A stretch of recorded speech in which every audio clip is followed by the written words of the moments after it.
একেবাৰে চমুকে ইমাম হুসেইন ৰাদিয়াল্লাহু তাআলা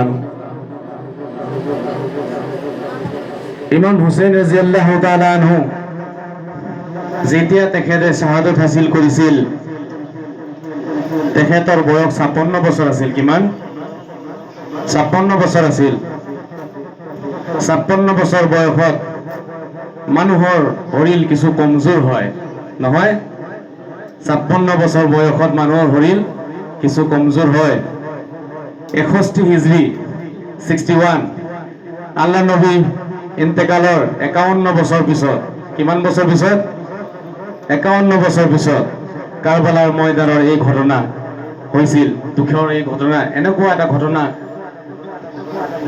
যিমান হিষ্ট্ৰী আছে পৃথিৱীত যি ধৰ্মৰে বিচাৰক মুছলমান ধৰ্ম হওক অন্য ধৰ্ম হওক যিকোনো ধৰ্মৰ হিষ্ট্ৰী পঢ়ি চাওক এনেকুৱা দুখৰ ঘটনা পোৱা নাযায় কোনো হিষ্ট্ৰীত যিটো ঘটনা ইমাম হুসেইন ৰাদিয়াল্লাহু তাআলা আনহুৰ যিমান দুখৰ ঘটনা আমি পঢ়িছো বা শুনিছো অন্য কোনো ধৰ্ম অন্য কোনো ঘটনাত ইমান দুখ নাপাব আপুনি যিমান দুখ ইমাম হুসেইন রাদিয়াল্লাহু তাআলা আনহুৰ এই ঘটনাত পোৱা যায় একেবাৰে সময় শেষ হৈ গৈছে ওয়াজ বেছি দৰকাৰ নাই আমাৰ ইমাম হুসেইন ৰাদিয়াল্লাহু তাআলা আনহুৰ এজন ল'ৰা আছিল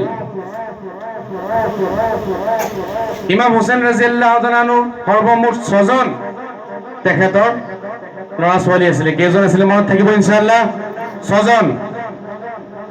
6জনৰ ভিতৰত 2জন ল'ৰা 3জন ল'ৰা আছিল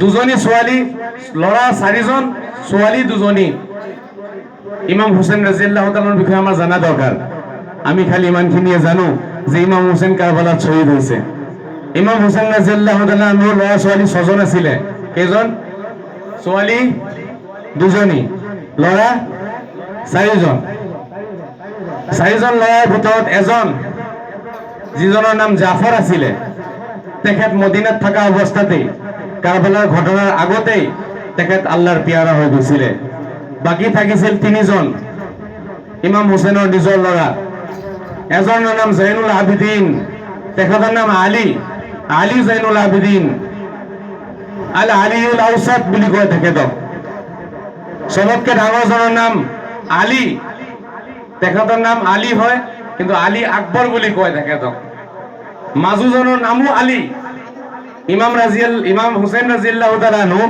তেখেতৰ 3জন ল'ৰাৰ নামে আলী ৰাখিছে সুবহানাল্লাহ তেখেতৰ 3জন ল'ৰাৰ নাম আলী নিজৰ আব্বাৰ নাম আলী ডাঙৰ ল'ৰাৰ নামো আলী তাৰ পিছৰজনৰ নামো আলী তাৰ পিছৰজনৰ নামো আলী মাজত এজন জাফৰ নামৰ ল'ৰা আছিল আৰু ছোৱালী 2জনী এজনী হৈছে সুকাইনা আৰু এজনী হৈছে ফাতেমা সুবহানাল্লাহ এজনী সুকাইনা আমি বিবি সকিনা বুলি কওঁ যে সকিনা নহয় সুকাইনা বিবি সুকাইনা আৰু ফাতেমা ইমাম হুসেইন ৰাদিয়াল্লাহু তাআলা আনহুৰ নিজৰ সন্তান ইমাম হুসেইন ৰাদিয়াল্লাহু তাআলা আনহু যেতিয়া কাৰবালাৰ ময়দানত গৈছিল তেখেতৰ লগত তেখেতৰ 5জন আলাউলাদ তেখেতৰ ল'ৰা ছোৱালী গৈছিল সুবহানাল্লাহ 5জনক লগত লৈ গৈছিলে আলী আকবৰ সবতকে ডাঙৰজন আলী আসগৰ সৰুজন আলী আউসাদ যিজনৰ নাম জৈনুল আবিদিন হয় তেখেতক আৰু 2জনী ছোৱালী লৈ গৈছিলে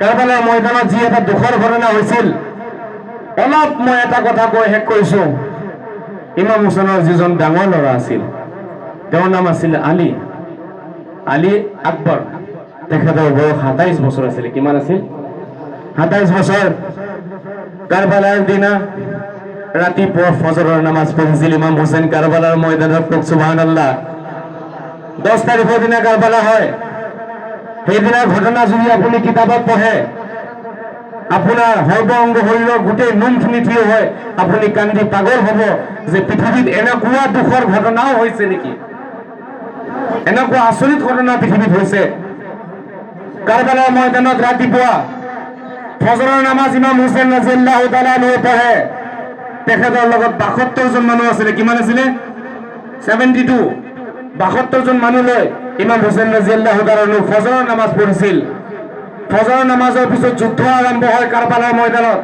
10 তাৰিখে যুদ্ধ সন্মুখত আপোনাৰ সাদ বিন উমৰ ওমৰ বিন সাদ আৰু হুৰ ওবায়দুল্লাহ ইবনে জিয়াদ তেওঁলোকৰ গোটেই ফৌজ হাজাৰ হাজাৰ ফজৰৰ নামাজ পঢ়ি পেলাই আপোনাৰ লাইন লগাই নহয় যুদ্ধ কৰিবলৈ কাৰণে লাইন লগাই ইমাম হুছেইনৰ পাৰ্টিত ৭২ জন মানুহ তাৰে ১৮ জন ২০ মান তেখেতৰ নিজৰ পৰিয়ালৰ বাকী তেখেতৰ লগৰীয়া আছিলে তেখেতৰ বন্ধু বান্ধৱ আছিলে ফজৰৰ নামাজৰ পিছত একেবাৰে মুক্তসৰ কৈছো জোহৰৰ নামাজলৈকে ইমাম হুছেইন ৰাদিয়াল্লাহু তাআলা যুদ্ধ কৰোঁতে জোহৰৰ নামাজৰ সময়ত মাত্ৰ তেখেতৰ লগত ২০ জন আছিলে কেইজন আছিলে মাত্ৰ ২০ জন মনত ৰাখিব লাগে আজি আমি নামাজ ভাল নাপাওঁ আমাৰ নামাজ পঢ়ি ভাল নালাগে ইমাম হুছেইন ৰাদিয়াল্লাহু তাআলাৰ কাৰবালাৰ ময়দানত এনেকুৱা এটা পৰিস্থিতি যিটো পৰিস্থিতিৰ সন্মুখত মউত আছে সন্মুখত মৃত্যু আজি বাঁচাৰ কোনো চান্স নাই পলোৱাৰ কোনো ৰাস্তা নাই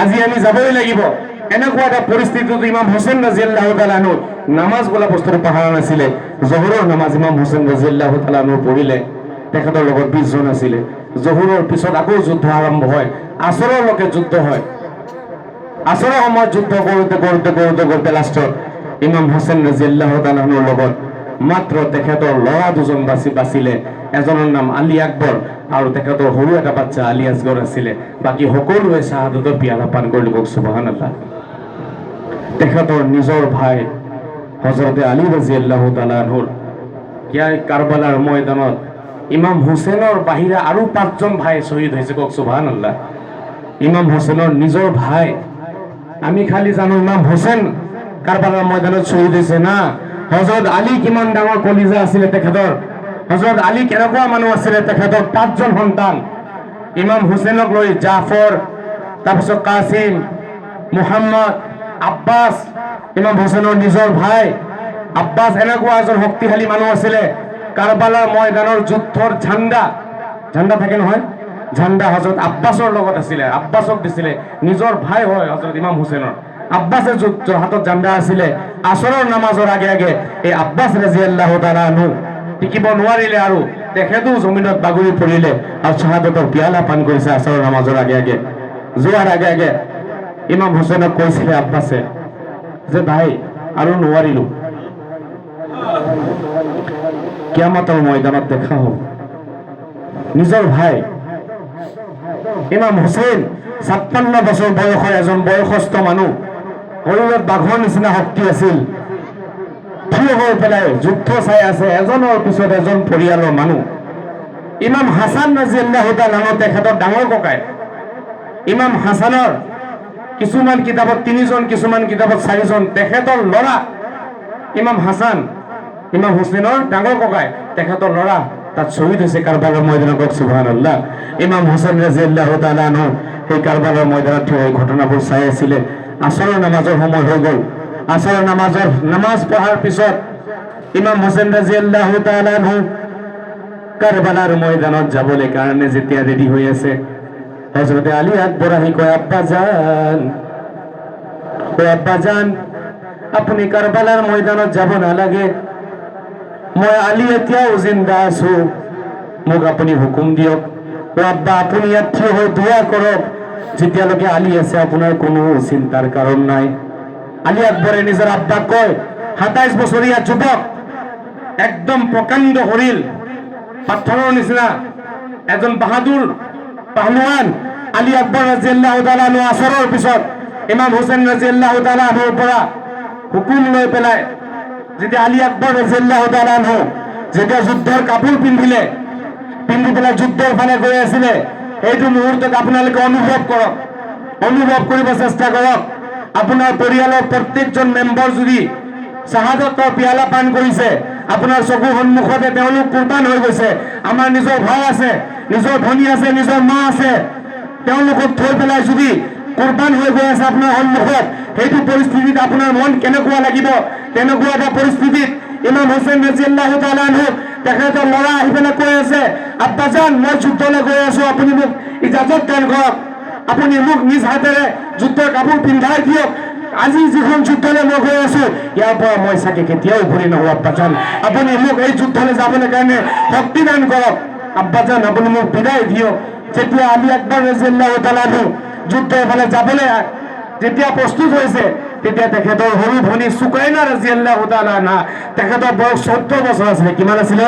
14 বছৰৰ এজনী সৰু ছোৱালী আহি পেলাই নিজৰ ডাঙৰ ককায়েকৰ ভৰি আজুৰি ধৰিছিলে, এনেকে ধৰি কৈছে, ভাই তুমি মোক এৰি নাযাবা, ভাই তুমি মোক এৰি নাযাবা, যদি তুমি যোৱাকে মই ভাই বুলি কাক মাতিম, মোৰ ভাই কোনো নাথাকিব এই পৃথিৱীত, তুমি নাযাবা, আজি মোৰ ভাই নাইকিয়া হৈ যাব, তুমি নাযাবা বুলি সুকাইনাই ভৰি ধৰি কান্দিছিলে।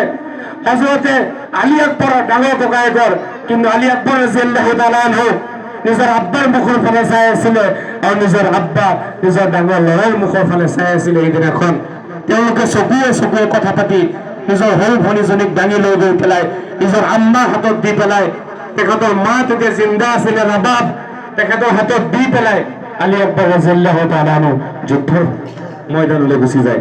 ইমাম হুছেইন ৰাদিয়াল্লাহু তাআলা আনহুৰ পৰা বিদায় লয়। মুক্তসৰ বহু দীঘল ঘটনা শুনিলে আপোনালোকে শুনি থাকিব মন যাব।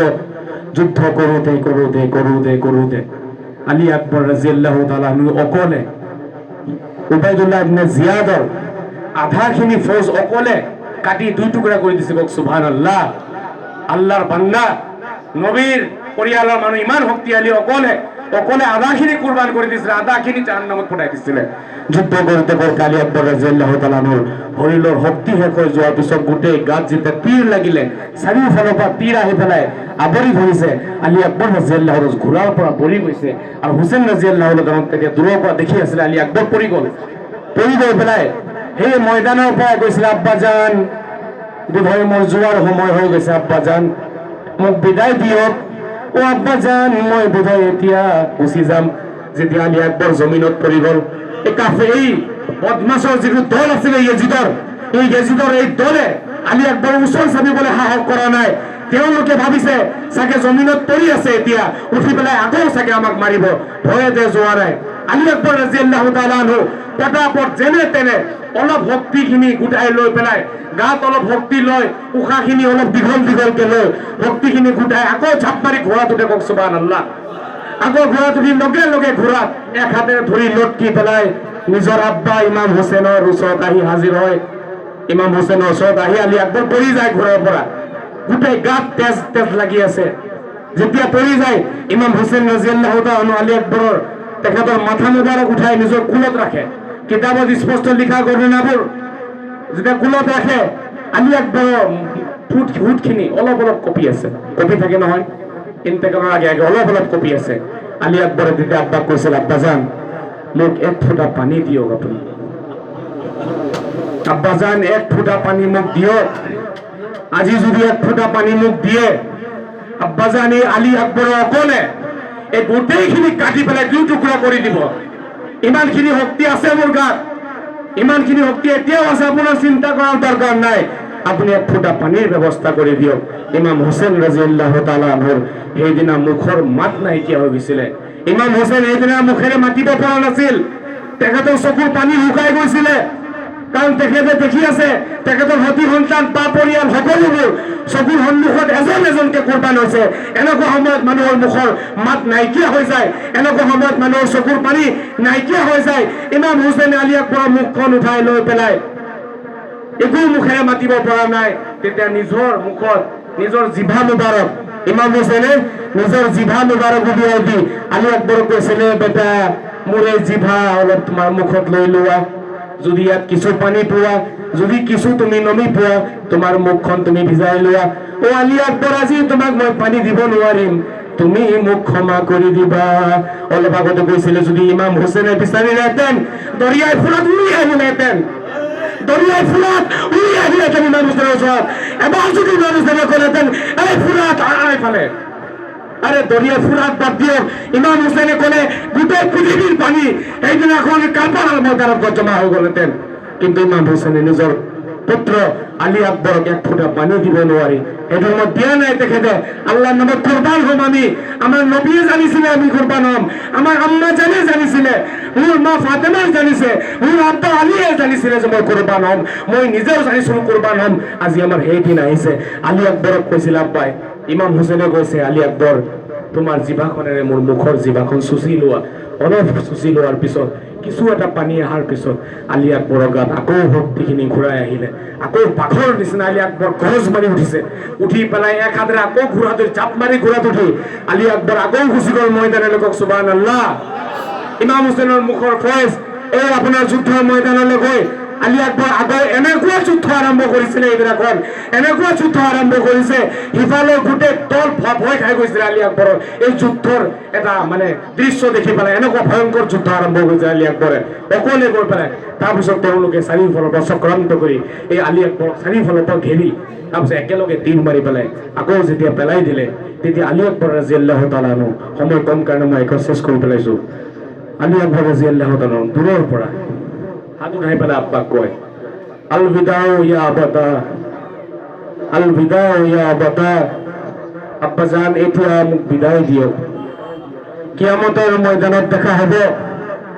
এফালে ইমাম হুছেইন ৰাদিয়াল্লাহু তাআলা আনহু যিজনৰ মুখৰ মাত নাইকিয়া হৈ গৈছিল, এফালৰ পৰা চিঞৰি কৈছিলে যে আলী আকবৰ তুমি চিন্তা নকৰিবা, তোমাৰ দাদাৰ ফালে তুমি ধ্যান কৰা, চকু বন্ধ কৰা, তুমি দেখিব পাৰিবা আলী ৰাদিয়াল্লাহু তাআলা আনহু তোমাৰ দাদা জান্নাতৰ পৰা পানীৰ গিলাচ লৈ আহি তোমাৰ সন্মুখত থিয় হৈ আছে। আলী আকবৰ চকু বন্ধ কৰি চোৱা, তোমাৰ দাদা আহি গৈছে জান্নাতৰ পৰা। আলী আকবৰ তুমি যোৱা আৰু তোমাৰ দাদাক কৈ দিবা যে মোৰ আব্বাও আহি আছে অলপ পিছত। সুবহানাল্লাহ। তুমি চিন্তা কৰিব নালাগে, তুমি যোৱা গৈ পেলাই কৈ দিবা দাদাক যে মোৰ আব্বাও আহি আছে অলপ পিছত, মই অলপ পিছতে তোমাৰ ওচৰত আহি পেলাই মই তোমাৰ লগত দেখা হ'ব, তুমি চিন্তা নকৰিবা। আলী আকবৰ এইভাৱে বাপেক পুতেক কাৰবালাৰ ময়দানত বিদায় লৈছিলে। ইমাম হুছেইন ৰাদিয়াল্লাহু তাআলা তেখেতক বিদায় দিছে। এইফালে সুকৈনা তেখেতৰ সৰু ভাই আৰু তেখেতৰ আম্মা সকলোৱে পাগলৰ নিচিনা এটা কান্দাৰ পৰিস্থিতি আছিলে। আপোনাৰ সেই খেমা আৰু আপোনাৰ তাম্বুবিলাকৰ ভিতৰত এটা হুলস্থুল আছিলে, খালি কান্দাৰ যে আজি আমাক বচোৱা কোনো নাই, আজি নবীৰ নামত আমি কুৰবান হ'ব আহিছো, এজন এজনকে চব গুচি গ'ল। এই হৈছিলে আলী আকবৰ ৰাদিয়াল্লাহু তাআলা আনহু ঘটনা। মই শেষ কৰিছো আপোনালোকৰ দৰবাৰত, সময় শেষ হৈ গ'ল। ইমাম হুছেইন ৰাদিয়াল্লাহু তাআলা আনহু আৰু তেখেতৰ পৰিয়ালে যিখিনি কুৰবানী দিছে, আমি একো দিয়া নাই। দিছো জানো? নাই দিয়া। আৰে কমচে কম গাৰ তেজ দিব নোৱাৰো, চকুৰ পানীটো দিব পাৰিম নে চকুৰ পানীও দিব নোৱাৰো। সেইকাৰণে গোটেই মহৰমৰ মাহ 1 তাৰিখৰ পৰা লৈ 30 তাৰিখলৈকে আমাৰ ইমাম হুছেইন ৰাদিয়াল্লাহু তাআলা আনহু, তেখেতৰ পৰিয়াল, তেখেতৰ ল'ৰা ছোৱালী, তেখেতৰ বিবি, তেখেতৰ অন্য যিসকল লগৰীয়া কুৰবান হৈছিল তেওঁলোকৰ কথা আলোচনা কৰি পাৰ কৰা দৰকাৰ। কাৰণ কোৰানত আল্লাহে কৈছিলে নবীক যে নবী তুমি কৈ দিয়া যে মই ইছলাম ধৰ্ম আনিছো, ইয়াত লিখি ৰাখিছো আমি যে মই ইছলাম ধৰ্ম আনিছো, কোৰাণ আনিছো, মই তোমালোকক চব দিছো, দিনে ইছলাম অনাৰ বিনিময়ত তোমালোকৰ পৰা একো বিচৰা নাই, কিন্তু তোমালোকে মোৰ পৰিয়ালক সন্মানৰ চকুৰে চাবা আৰু মোৰ পৰিয়ালক তোমালোকে মহব্বত কৰিবা, ভাল পাবা, স্নেহ দিবা। এই কথা কোৰাণত লিখা আছে। গতিকে আমি সকলোৱে ইমাম হুছেইন ৰাদিয়াল্লাহু তাআলা আনহু আৰু তেখেতৰ আলী আকবৰ, আলী আসগৰ আৰু তেখেতৰ বিবি সুকৈনা, তেখেতৰ 14 বছৰীয়া ছোৱালী, শেষ ঘটনা 14 বছৰীয়া ছোৱালী ইমাম হুছেইন যেতিয়া গুচি যায়, চিন্তা কৰক, ডাঙৰ ককাই কিন্তু পৰি আছে।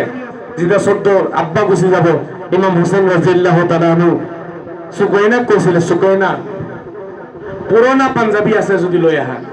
কি কৈছিলে? পুৰণা পাঞ্জাবী আছে যদি লৈ আহা।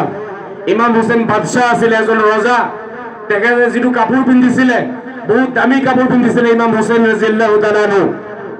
কৈছে তুমি পুৰণা ফাটা পাঞ্জাবী যদি আছে সুকৈনা লৈ আহা। সুকৈনাই ক'লে আব্বাজান পুৰণা কাপোৰ কিয় পিন্ধিব বিচাৰিছে আপুনি? আজিতো আপুনি আমাৰ দাদাৰ ওচৰত, আপুনিতো আল্লাহৰ নবীৰ ওচৰলৈ যাব, আপুনি কিয় পুৰণা কাপোৰ পিন্ধিব বিচাৰিছে? ইমাম হুছেইনে কৈছিলে যেতিয়া মোক শ্বহীদ কৰি দিব তেওঁলোকে, শ্বহীদ কৰাৰ পিছত মোৰ কাপোৰৰ লোভত এই মোৰ গাৰ কাপোৰ তেওঁলোকে খুলি লৈ যাব, আৰু যেতিয়া খুলি লৈ যাব যাতে মই উলংগ হয় কাৰবালাৰ ময়দানত যাতে পৰি নাথাকো। এইটো কাৰণে এনেকুৱা ফটা পুৰণা কাপোৰ দিয়া যিটো কাপোৰ তেওঁলোকে পচন্দ নকৰে, যাতে হুছেইন কাৰবালাৰ ময়দানত কাপোৰ নোহোৱাকে যাতে পৰি নাথাকে। সুবহানাল্লাহ। এনেকুৱা কথা আলোচনা কৰি আছে ইমাম হুছেইনে ঘৰত যে মই ঘূৰি নাহো, বিদায় তোমালোকক, সুকৈনা বিদায়, সুকৈনাৰ আম্মা বিদায়, কিয়ামতৰ দিনা দেখা হ'ব। এনেকুৱা পৰিস্থিতি কেতিয়াবা হৈছে নে ঘৰত? আপুনি যদি কেতিয়াবা ঘৰৰ পৰা ওলাই যায় আৰু আপোনাৰ সতীয়ান্তৰক মাতি ক'ব যে বিদায় লৈছো আৰু ঘূৰি নাহো, কিয়ামতৰ দিনা দেখা হ'ব। এই কথা কোৱাৰ লগে লগে আপোনাৰ ঘৰৰ পৰিস্থিতি কেনেকুৱা হ'ব ভাবিবলগীয়া কথা। আপোনাৰ ঘৰত কান্দাৰ এটা মাহৰ এটা পৰিৱেশ সৃষ্টি হ'ব। ইমাম হুছেইনে তেনেকে বিদায় লৈ পেলাই সৰু ভনী, তেখেতৰ সৰু ছোৱালী সুকৈনা কেনেকে যে কান্দিছিলে সেইদিনা মাটিত বাগৰি বাগৰি, কিতাপ পঢ়িলে গম পোৱা যায়। বাগৰি বাগৰি কান্দিছিলে, আব্বাজান মোৰ ডাঙৰ ককাই গুচি গ'ল, আব্বাজান সৰু ভাইটি গুচি গ'ল, গাখীৰৰ বাচ্চা গুচি গ'ল, মই অকলশৰীয়া হলো এতিয়া, মই আৰু মোৰ ভনী ফাতেমা, আমি আব্বা বুলি কাক মাতিম, আমি দাদা বুলি কাক মাতিম, আমি কাৰ ফালে চাই আমি দুটা মৰমৰ কথা পাতিম, মনত শান্তি কাক চাই ল'ম, কোনো নাথাকিব আব্বাজান। আমাক এনেকে এৰি যাবাগেনে তুমি, আমাক এনেকে এৰি যাবাগেনে তুমি? এই কাৰবালাৰ ময়দানত ইয়াত আমাৰ কোনো ঘৰ নাই, কোনো বাৰী নাই, এটা ময়দানত আমি পৰি থাকিম, তুমি যে গুচি গৈ আছা আব্বাজান। ইমাম হুছেইন ৰাদিয়াল্লাহু তাআলা আনহুৰ মুখত সেইদিনা মাত নাছিলে, তেখেতৰ চকুত পানী নাছিলে, গোটেইখন বডি পাথৰ হৈ গৈছিল তেখেত। সেইদিনা মুখেৰে কোনো কথা উত্তৰ দিয়া নাই, একমাত্ৰ আল্লাহ নবী ৰহমাতুল্লিল আলামিনে যিটো সপোন চাইছিলে, তেখেতৰ আব্বাজানে যিটো সপোন চাইছিলে, আম্মাজানে যে সপোন চাইছিলে, আল্লাহৰ ফালৰ পৰা যে হুকুম হৈছিলে যে হুছেইন শ্বহীদ হ'ব, বাছ তেখেতে যেন পাগলৰ দৰে শ্বহীদ হ'বলৈ আগবাঢ়ি গৈ আছে। তেখেতক ৰখোৱাৰ কোনো মানুহ নাই, যেন যিমান সোনকালে যাব পাৰে তেনেকুৱা এটা ভাৱ ইমাম হুছেইন ৰাদিয়াল্লাহু তাআলা আনহুৰ অন্তৰত আছিলে। গোটেই আল আওলাদ, সৰু ল'ৰা ছোৱালী সকলোকে এৰি পেলাই ইমাম হুছেইন কাৰবালাৰ ময়দানত গৈ পেলাই বহুত দুখৰ এটা পৰিৱেশত গৈ তেখেতে শ্বাহাদতৰ পিয়ালা পান কৰিছে। ইয়াজিদৰ দলে আনি তেখেতৰ মাথা কাটি 2 টুকুৰা কৰিছে, কওক সুবহানাল্লাহ। এই মাথা গোটেই পৃথিৱীত সিৰিয়াৰ পৰা দিমাশ্ক, ইৰাক এইবিলাক অঞ্চলত ঘূৰাই পেলাই ঘূৰাই এই মাথা মুবাৰক মিছৰৰ জমিনত, আপোনালোকে সকলোৱে জানে ইজিপ্ত আৰু ইৰাক মাজত প্ৰায় 3-4 হাজাৰ কিলোমিটাৰ মান ফ্লাইটেৰে গ'লে, ইমান দূৰ ক'ত বডি পৰি আছে কাৰবালাৰ ময়দানত, আৰু মাথা মুবাৰক ইজিপ্তত পৰি আছে, য'ত মই গৈ পেলাই পঢ়ি আহিছিলো। আমাৰ ইউনিভাৰ্চিটিৰ অলপ দূৰতে ইমাম হুছেইনৰ মাথা মুবাৰকৰ মাজাৰ আছে, তাত সৰু মাজাৰ।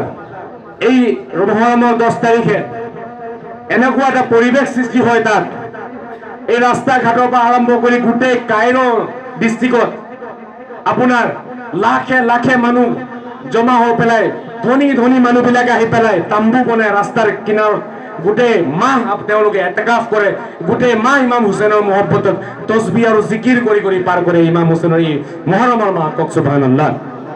এতিয়া যদি আপোনালোকে কোনোবাই যায় ইজিপ্তত গৈ পেলাই পৰিৱেশটো চাব পাৰিব। মুহৰমৰ 30 তাৰিখলৈকে তেওঁলোকে ইমাম হুছেইনৰ মাজাৰৰ ওচৰে পাজৰে এই তেওঁলোকে পাগলৰ দৰে য'তে ত'তে আপোনাৰ টিপল পাৰি পেলাই শুই আছে। বৰষুণটো সেইবিলাক অঞ্চলত নহয়, গতিকে বেছি তাম্বুৰ দৰকাৰ নপৰে, অলপ খালি মাটিত কিবা এটা পাৰি তেওঁলোকে তাত শুই থাকে ইমাম হুছেইনৰ মাজাৰৰ ওচৰে পাজৰে। যি কি নহওক, ইমাম হুছেইনৰ মাথা মুবাৰক এতিয়াও আপোনাৰ ইজিপ্তত পৰি আছে, তেখেতৰ বডি এতিয়াও কাৰবালাত পৰি আছে। 2 খণ্ড হয়, 2 টুকুৰা হয়, কিয়ামতৰলৈকে ইমাম হুছেইন এই জমিনৰ ওপৰত এনেভাৱে দফন হৈ আছে, 1 টুকুৰা বেলেগ জেগাত, 1 টুকুৰা বেলেগ জেগাত। আমাৰ মুছলমানসকলৰ যিসকলে আমি ইমাম হুছেইনক ভাল পাওঁ, যিসকলে নবীক ভাল পাওঁ, আমাৰ নবী ৰহমাতুল্লিল আলামিন নিজে কৈছিলে জান্নাতৰ 2টা ফুল আল্লাহ মোক দুনিয়াত দান কৰিছে, জান্নাতৰ 2টা ফুল মানুহ ৰূপত আল্লাহ মোক দুনিয়াত দান কৰিছে, এটা ইমাম হুছেইন, এটা ইমাম হাছান। আল্লাহ নবীৰ যেতিয়াই মন বেয়া লাগিছিল, ইমাম হাছান আৰু হুছেইনক দেখি তেখেতৰ মন ঠাণ্ডা কৰিছিলে। ইমাম হাছান আৰু হুছেইনক শুঙি চাইছিলে, যেনেকে আমি ফুল পালে শুঙো, ভাল গোলাপ ফুল পালে আমি শুঙো, ইমাম হুছেইনক শুঙিছিলে। এই তেনেকুৱা এজন মৰমৰ মানুহ ইমাম হুছেইন কিন্তু কাৰবালাৰ ময়দানত আৰু কিয়ামতৰলৈকে এনেকে 2 টুকুৰা হৈ পৰি থাকিব। যি কি নহওক, মই ক'ব বিচাৰিছো আমি সকলোৱে ইমাম হুছেইন ৰাদিয়াল্লাহু তাআলা আনহুৰ নাম, তেখেতৰ সন্মান আৰু তেখেতৰ এই কাহিনীবোৰ আমি সকলোকে ক'ম, আৰু সকলোৱে যাতে জানো তেখেতৰ বয়স, তেখেতৰ পৰিয়ালৰ কিমান মেম্বাৰ আছিল, তেখেতে কেতিয়া কি কাৰণে কাৰবালাত গৈছিল, তেখেতটো থাকিছিল মদিনাত, কাৰবালাত কি কৰিব গৈছিলে ইৰাকত, আপোনাৰ মদিনাৰ পৰা ইৰাক 3-4 হাজাৰ কিলোমিটাৰ দূৰত তেখেতে কিয় গৈছিল, এই গোটেইখিনি বস্তু আমাৰ জানা দৰকাৰ। ইনশাআল্লাহ আমি সকলোৱে অহা মহৰম মাহৰ আগে এই গোটেইবোৰ ঘটনা ইনশাআল্লাহ জানিম। ইনশাআল্লাহ সকলোৱে কওক ইনশাআল্লাহ। মাদ্ৰাসা দাৰুস সুন্নাত হাফিজুল উলুমত আপোনালোকে আহি ইমান সময় দিলে, ইমাম হুছেইন ৰাদিয়াল্লাহু তাআলা আনহুৰ দুই এটা কথা আমি সকলোৱে ক'বলৈ পাই ভাগ্যৱান বুলি নিজকে ভাবিছো। আপোনালোকৰ সকলোৰে চৰণত আমাৰ মাদ্ৰাছাৰ শিক্ষকৰ ষ্টাফৰ ফালৰ পৰা আমি সকলোৱে আপোনালোকক শুক্ৰিয়াৰ শৰাই আগবঢ়াইছো, ধন্যবাদ জনাইছো। এনেকে আপোনালোকে আমাক মৰমৰ কিছুমান দোৱা দি থাকিব আমাক, যাতে আমি যিমান দিন জিন্দা আছো আমি এই মাদ্ৰাছা দাৰুছ সুন্নাত হাফিজুল উলুম লাগিলে কুৰবান হৈ যাম আল্লাহৰ নামত, লাগিলে ইমাম হুছেইনৰ নামত দুই টুকুৰা হৈ পৰি থাকিম।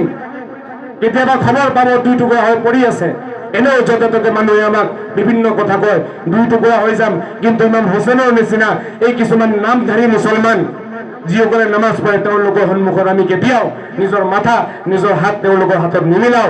লাগিলে আমি এই মাদ্ৰাছাখন নবনাও, এই মাদ্ৰাছাখন এনেকে থাকি যাব।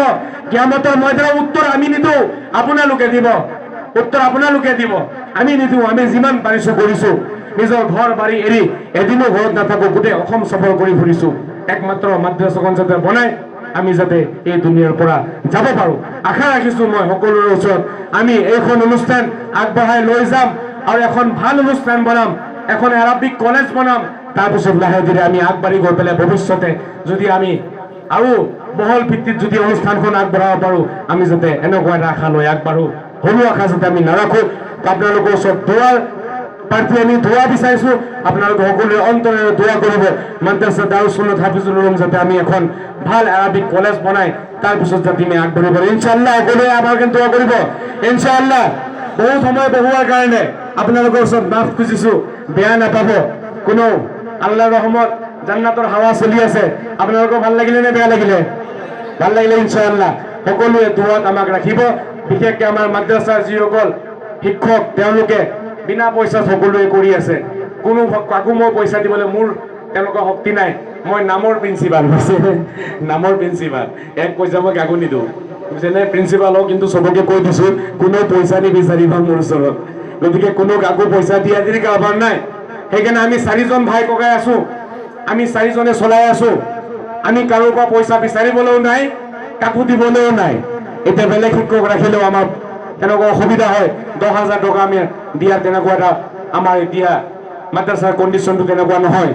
গতিকে কিছুমান মানুহে কয় কমিটি তেওঁলোক নিজে, কমিটি আমি নিজেই, সেইকাৰণে মাদ্ৰাছা আগবাঢ়িছে। যোৱা বছৰ এটা চৰ্ট আমি ঢালিছো, এই বছৰ আৰু এটা চৰ্ট ঢালিম বুলি আশা কৰিছো। তাৰপিছত আৰু এখন চৰ্ট ঢালিম। এইফালে ফিচাৰী আছে মাটি ভৰা, এইফালে বিল্ডিং আৰম্ভ হ'ব ইনশাআল্লাহ। আৰু আপোনালোকে যদি দোৱা কৰে কোনোবা জেগাত মাটি পালে আমি মাটি লৈ সেইফালে ছোৱালীৰ কাৰণে ছোৱালীসকলে যাতে আহি পেলাই এই ইছলামিক এডুকেশ্যনটো লৈ পেলাই যাতে আগবাঢ়িব পাৰে তেনেকুৱা আমি হোষ্টেল বনাই আমি আগবাঢ়িম বুলি আশা ৰাখিছো। আপোনালোকে দোৱা কৰিব আৰু অন্তৰেৰে দোৱা কৰিব। প্ৰত্যেকটো খাস দোৱাত আমি এদিন গুচি যাম, কিন্তু কাল কিয়ামতৰ ময়দানত যদি ইমাম হুছেইন আৰু তেখেতৰ নানা আল্লাহৰ নবীৰ লগত দেখা হয়, আমি কিবা এটা ক'ব পাৰিম যে আমি কিবা এটা কৰি আহিছিলো। সত্য সম্পদ কিন্তু হৈছে মাদ্ৰাছা, কাৰণ ইয়াৰ পৰা আলিম উলামা ওলাই আপোনালোকৰ এই কথা এই কোৰআন হাদিস গোটেই দেশত বিলাব। গতিকে এইটোৱে আচল সম্পদ হয়। গতিকে আমি সম্পদক আগবঢ়াই লৈ যাম ইনশাআল্লাহ। আৰু আমি কদমে কদমে যাতে মিলি এজনে আনজনক যাতে ভাল পাই থাকিব পাৰো। আৰু ইমাম হুছেইন ৰাদিয়াল্লাহু তাআলা আনহু তেখেতৰ স্বভাৱ চৰিত্ৰ যাতে আমি নিজৰ কৰি পেলাই আমিও যাতে তেনেকুৱা আল্লাহৰ কাৰণে নবীৰ কাৰণে পাগল হ'ব পাৰো ইনশাআল্লাহ। ইনশাআল্লাহ বিদায় লৈছো, সকলোৱে ভালে থাকিব। খুদা হাফিজ, ফি আমানিল্লাহ, আসসালামু আলাইকুম।